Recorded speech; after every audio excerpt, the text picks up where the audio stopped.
రోజు బిడ్డ మీద చేయించి ప్రార్థించాలి. ప్రభువా, వీడు నీ క్రమశిక్షణతో ఉండాలి.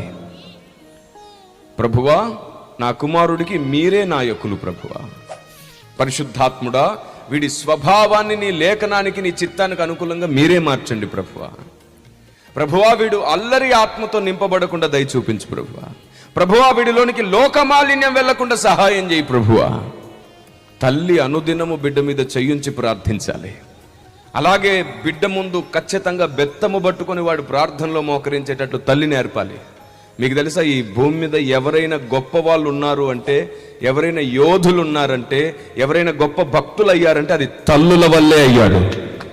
తండ్రుల వల్ల కాదు, తల్లుల వల్లే సాధ్యమైంది అది. ఆమేన్. సొలొమోను అంత మంచి శ్రేష్ఠుడైన భక్తుడై దేవుడు అడిగిన వెంటనే స్వార్థంగా గాక నిస్వార్థంగా అడిగాడు. చూశారు? ఎవరి వల్ల అనుకున్నారు? అది దావీదు వల్ల అనుకున్నారా? బెత్షెబా ఆవిడ గొప్ప బోధకురాలు, భక్తురాలు. తల్లులారా, మీ బోధ, మీ తెగింపు, మీ రోషం, మీ క్రమశిక్షణ, మీ పద్ధతి వల్లే మీ పిల్లలు గొప్ప వాళ్ళు అవుతారు. మీరు మీ పిల్లలకు నేర్పించడానికి ముందు మీరే మీ హృదయాన్ని ప్రతిష్ఠించుకోండి. మీ మనస్సు అనే నడుమును కట్టుకోండి. మీ పిల్లలు బలమైన సైనికులు అవుతారు. సైనికులుగా మీరుంటేనే మీ పిల్లలు సైనికులు అవుతారు.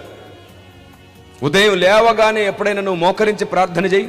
నీ బిడ్డ చూసి చూసి ఒకరోజు వాడు కూడా నీ పక్కన వచ్చి మోకరిస్తాడు. నువ్వు లేవగానే ముందు మోకరించాలి, నీ బిడ్డలు కూడా నీ పక్కన మోకరించేటట్లు చేయాలి. సాయంత్రం పడుకునేటప్పుడు నువ్వు మోకరించు, నీ బిడ్డల్ని మోకరింపజేయి. ఇది తల్లి బాధ్యత.